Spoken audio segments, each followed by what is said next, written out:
सरहदी कशीदगी के बीच मरकजी हुकूमत ने आज सबसे मकबूल वीडियो गेम पबजी समेत मजीद 118 चीनी ऐप्स पर पाबंदी आयद कर दी है। मरकजी हुकूमत ने यह कदम मुल्क की सलामती के लिए उठाया है।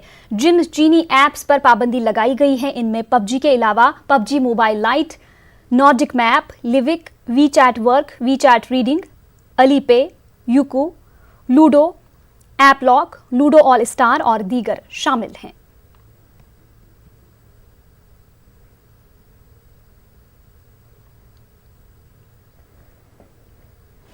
वहीं हिंद चीन के दरमियान कशीदगी कम होने का नाम नहीं ले रही है। ईस्टर्न लद्दाख में बदस्तूर कशीदगी कायम है। सरकारी जराया का कहना है कि फौज ने पेंगोंग झील के सभी ढलवान इलाके पर कब्जा कर लिया है। बताया गया है कि हिंदुस्तान की जानिब से चीनी खित्ते में दाखिल होने की कोशिश नहीं की गई, ताहम अपने इलाके पर अपना दबदबा कायम रखा है। जराया का कहना है कि हिंदुस्तान अपनी सरहदों के तहफ़्फ़ुज़ का पाबंद है और उम्मीद करता है कि चीन सरहद पर अमन बरकरार रखने की पहल करेगा। यही वजह है कि ताल्लुकात मामूल पर लाने के लिए दोनों ममालिक के दरमियान मीटिंग का दौर भी चल रहा है। वाज़ेह रहे कि चीन ने 29 और 30 अगस्त की रात पेंगोंग लेक के साउथ बैंक इलाके में उकसाने वाली कार्रवाई करते हुए को स्टेटस तोड़ने की खिलाफवर्जी की थी, जिसे हिंदुस्तानी फौज ने नाकाम बनाया था।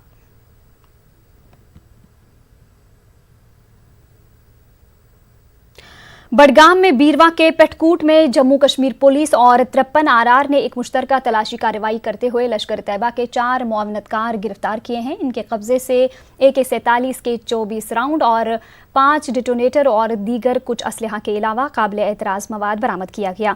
पुलिस के मुताबिक ये ग्रुप इलाके में सरगर्म था और ये मिलिटेंटों को पनाह देने और दीगर गैर कानूनी सरगर्मियों में मुलविस था। इस मामले को लेकर बीरवा पुलिस स्टेशन में FIR दर्ज की गई है और मजीद तहकीकात जारी है।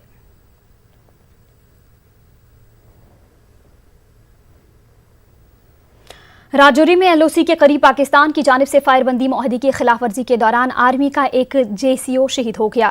केरी सेक्टर में अपने फराइज की अंजामदही के दौरान 40 साला JCO राजेश कुमार को पाकिस्तान की जानिब से आई गोली लगी। बाद में इलाज के दौरान उसने आखिरी सांस ली। उधर सरहद पर आर्मी पाकिस्तान को मुंह तोड़ जवाब दे रही है। वाज़ेह है कि इतवार को भी आर्मी का एक JCO शहीद हो गया था।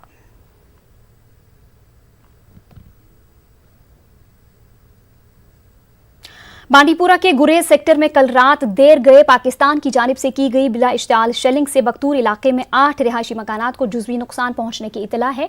शेलिंग की वजह से एक सरकारी स्कूल को भी नुकसान पहुंचा है। बख्तूर इलाके में पाकिस्तानी शेलिंग से हुए नुकसान का जायजा लेने के लिए SDM गुरेज डॉक्टर मुदस्सिर वानी, SDPO गुरेज और महकमे माल के अफसरान और एहलकारों ने इलाके का दौरा किया।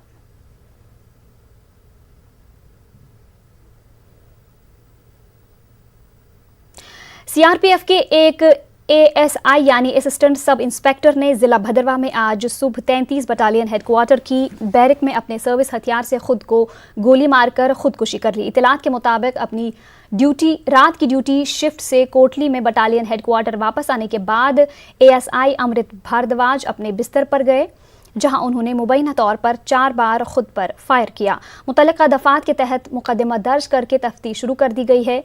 अमृत आसाम का रहने वाला था। प्रीतम जो कि 33 बटालियन एक कंपनी में तैनात है यहाँ पर, रात को ड्यूटी से वापस आया तो 7 बजे अपनी बैरक में पहुंचा और 7:30 बजे उसने गोली मार दी है अपने आप को। तो इमीडिएटली उसकी डेड बॉडी हमने अस्पताल में शिफ्ट की, जहाँ डॉक्टर ने उसको ब्रॉड डेड घोषित किया हुआ है। फर्दर इंक्वायरी जारी है। तफ्तीश में जो भी आएगा तो मैं आपसे शेयर करूँ। मरकजी काबीना ने जम्मू कश्मीर सरकारी जबान बिल 2020 की पेशकश को मंजूरी दी है। अब बिल को पार्लियामेंट में पेश किया जाएगा। इसके तहत अब जम्मू कश्मीर में 5 सरकारी जबानें होंगी। उर्दू, कश्मीरी, डोगरी, हिंदी और अंग्रेजी जबानें सरकारी होंगी। मरकजी वजीर प्रकाश जावड़ेकर ने एक प्रेस कॉन्फ्रेंस के दौरान इसकी जानकारी दी। उन्होंने कहा कि अवामी मुतालबे के पेश नज़र ये फैसला किया गया। मरकजी वजीर ममलिकत डॉक्टर जितेंद्र सिंह ने इस फैसले का खैर मकदम किया है। Jammu Kashmir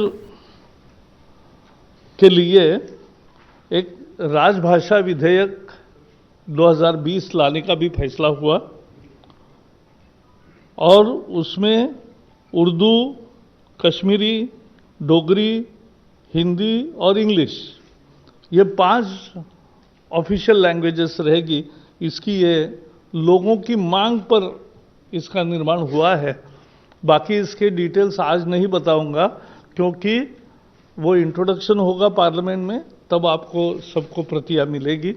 As was mentioned by Shri Javadekar ji, the inclusion of Dogri, Hindi and Kashmiri in addition to the other two existing languages as official languages for the Union Territory of Jammu and Kashmir, I would just suffice in saying that it is not only a fulfillment of a long pending public demand of the region, but also in keeping with the spirit of equality which ushered after the 5th of August 2019.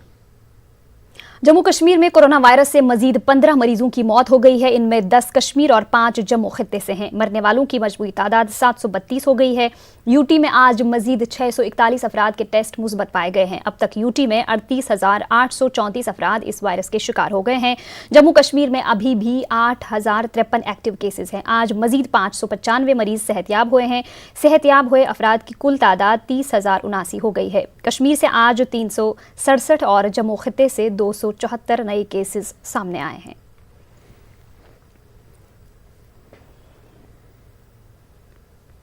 Ganderbal police ने बामलोरा नामी red zone के एक बाशिंदे के खिलाफ Covid test की sample ना देने पर एफआईआर दर्ज की है। वाइल के बाद बामलोरा के लोग भी कोविड टेस्ट के लिए सैंपल देने में मेडिकल टीम्स के साथ ताउन नहीं कर रहे थे, जिसके बाद जिला इंतजामिया को खुद जाकर सैंपलिंग के लिए लोगों को तैयार करना पड़ रहा है। एक कोविड मरीज का मुआयना करने की गर्ज से जब डिप्टी कमिश्नर और एसएसपी गांदरबल उसके घर जा पहुंचे तो मरीज ने एसओपीज को बालाए ताक रखते हुए डीसी से बहस तकरार शुरू की, जिसके बाद मुतल्लिका मरीज को इंतजामिया के क्वारंटीन मरकज मुंतकिल किया गया। डीसी ने लोगों को मुतनब्बे करते हुए कहा कि मेडिकल टीमों के साथ ताउन न करने वालों के खिलाफ सख्ती से निपटा जाएगा। जहाँ पर कंटेनमेंट जोन हो या रेड जोन हो वहाँ पर 50% सैम्पलिंग मस्ट होती है, तो वहाँ पे लोग कोऑपरेट नहीं कर रहे थे, मेडिकल टीम के साथ आ नहीं रहे थे, उनको मान नहीं रहे थे। तो इस सिलसिले में हम आज एसपी साहब भी मेरे साथ थे, हम खुद आए और बमलूरा और दूसरे 1-2 एरिया में हम गए और लोगों को हमने मोटिवेट किया सैम्पलिंग के लिए 50% ताकि हो। और उसमें कुछ लोगों ने काफ़ी रेजिस्ट किया हमारे साथ, तो उनके खिलाफ हमने एफआईआर भी लॉन्च की और हमने फाइन भी इम्पोज किए। और इंशाल्लाह ये जो कोशिश है जो रेड जोन में कंटेंट जोन में 50% सैम्पलिंग की हम ये पूरा करेंगे और लोगों से हम रिक्वेस्ट करेंगे कि वो हमारे मेडिकल टीम के साथ cooperate. Jammu Kashmir road transport corporation workers union की जानिब से श्रीनगर में एहतिजाज किया गया। एहतिजाजियों का कहना है कि कॉरपोरेशन कोविड मुखालिफ जंग में फ्रंट लाइन पर काम कर रही है। कॉरपोरेशन की गाड़ियां डॉक्टरों और तिब्बी अमले को अस्पताल पहुंचाने के साथ साथ कोविड मरीजों को ट्रांसपोर्ट सहूलत फराहम कर रही हैं। उनका कहना है कि इसके बावजूद इनकी तनख्वाहें 4 माह से बाकी हैं। उनका कहना है कि डीपीसी, एसओ और 43 के अलावा कई दीगर की जानिब भी तवज्जो नहीं दी जा रही है। मुस्तकिली और दीगर मुतालबात की मांग को लेकर road transport corporation workers union की जानिब से यूटी के कई दीगर मकामात पर भी एहतिजाज किया गया। गवर्नर साहब आए हैं तो वो आरटीसी के मुतलिक एक फैसला ले ले कि इस कॉरपोरेशन को रखना है या इसको बंद करना है। हमें रोज़मर्रा पे मरना पड़ रहा है। हम कोविड में फ्रंट लाइन वॉरियर के तहत काम करते हैं, उसके बावजूद भी हम पिछले 4 महीनों की तनख्वाहों से महरूम हैं। देखिए इस वक्त कोविड ड्यूटी के अलावा और सीएपीडी के अलावा हमारे पास कोई सोर्स नहीं है कि जहां हम काम करें। सरकार की ये जिम्मेदारी बनती है कि जब एसआरटीसी हर वक्त सपोर्ट करती है सरकार को चैलेंजेस को मिटिगेट करने के लिए इंक्लूडिंग प्रेजेंट पेंडेमिक, लेकिन क्या वजह है कि पिछले 4 महीने से हमारे पास सैलरी नहीं दी गई। We have not been converted और established to earn the revenue out of the services, we are service provided to the general masses. अगर गवर्नमेंट के इस वक्त मैं आपको बताऊं 80 लाख की आबादी है, 300 गाड़ियाँ कैसे कैटर करेंगे 80 लाख की आबादी को, ज़रा मुझे बताइए। नहीं चाहते सड़कों पे आना, हम नहीं चाहते हैं जदोजहद का रास्ता इख्तियार करना, लेकिन हमें मजबूर किया जा रहा है। तो सरकार से हम हम्बल रिक्वेस्ट करते हैं वो इस इदारे को अगर रखें तो इसके खर्चे बर्दाश्त करें। मुझे बताइए हिंदुस्तान में कौन सी कॉरपोरेशन है जो फ़ायदे में है, एक का नाम बताइए, या हमें प्राइवेट के साथ कंपेयर नहीं। फॉरेस्ट कॉरपोरेशन के मुलाजमीन ने श्रीनगर में एहतिजाज किया। मुलाजमीन की 4 माह की तनख्वाहें वागुजार करने और दीगर मुतालबात को पूरा करने की मांग को लेकर यह एहतिजाज किया गया। उनका कहना था कि कॉरपोरेशन जम्मू कश्मीर का वाहिद नफा बख्श इदारा था। उनका कहना है कि मुलाजमीन की मुस्तकिली के साथ साथ बाकी उमूर पर भी जल्द फैसले लिए जाएंगे। उनका कहना था कि कोरोना के बावजूद इनको सड़कों पर आने के लिए मजबूर किया गया। मुलाजमीन ने एलजी से इस मसले में मुदाखलत की अपील की है। हमने बाहर आए कोशिश की अपने अफसरान के साथ, सेक्रेटरीट गए, वहाँ पर बड़े ऐवानों में आवाज़ पहुँचाई कि हमारा तनख्वाह वागुजार करो, मगर बदकिस्मती से और 2 महीने हो गए, सरकार ने आज तक कोई कार्रवाई नहीं की। मालूम नहीं होता है कि ब्यूरोक्रेसी को हमने क्या बिगाड़ा है, क्यों नहीं हमारा तनख्वाह रिलीज किया जा रहा है। हम एलजी साहब से गुजारिश करना चाहते हैं कि वो इस मामले में ज़ाती मुदाखलत करें और फॉरेस्ट कॉरपोरेशन के मुलाजमीन के हक में 4 महीने का वाजिबुल अदा तनख्वाह वागुजार कराएं। हमें और भी बहुत से मुराद हैं, खासकर टेलीविजन की रेगुलराइजेशन, 7th पे कमीशन, बाकी मानदा। लेफ्टिनेंट गवर्नर मनोज सिन्हा ने पुलवामा का तफसीली दौरा किया। एलजी ने डीसी ऑफिस पुलवामा में आला अफसरान के साथ जायजा मीटिंग मुनाकिद की। डीसी पुलवामा डॉक्टर राघव लांगर ने एलजी को पावर पॉइंट प्रेजेंटेशन के जरिए जिला में हो रहे तामीराती कामों की जानकारी दी। एलजी ने जिला में मुख्तलिफ तामीराती कामों का ऑनलाइन इफ्तिताह किया। मनोज सिन्हा ने जिला के मुख्तलिफ इलाकों के वफूद से मुलाकात की। एलजी ने कहा कि back to village programme 1st और 2nd के तहत के रखे गए कामों को पाए तकमील तक पहुंचाया जाए। एलजी मनोज सिन्हा ने पुलवामा का दौरा किया। इस दौरान डीसी ऑफिस पुलवामा में जिला से ताल्लुक रखने वाले मुख्तलिफ अवामी वफूद से एलजी से मुलाकात की और उन्हें अपने मुश्किलात से आगाह किया। इनमें अवामी नुमाइंदे, पंचायती और सियासी मेंबरान भी शामिल थे। पंचायती मेंबरान ने एलजी के सामने उनकी सिक्योरिटी का मसला रखा। त्राल म्यूनसिपल कमेटी के चेयरमैन ने त्राल को हिल डिस्ट्रिक्ट बनाने का मुतालबा किया। मेंबरान ने अवामी मुश्किलात से भी एलजी को आगाह किया।